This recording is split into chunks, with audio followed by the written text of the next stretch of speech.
How to change the VNC password in Virtualizor. Click the Manage icon of the VPS in which you wish to make the changes. Go to the Settings tab and then choose the VNC password option. First, enter a new password in the given input boxes, then click the Change VNC Password button.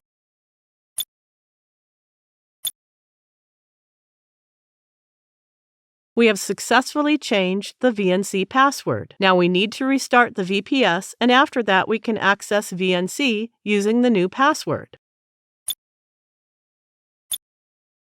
Now you know how to change the VNC password.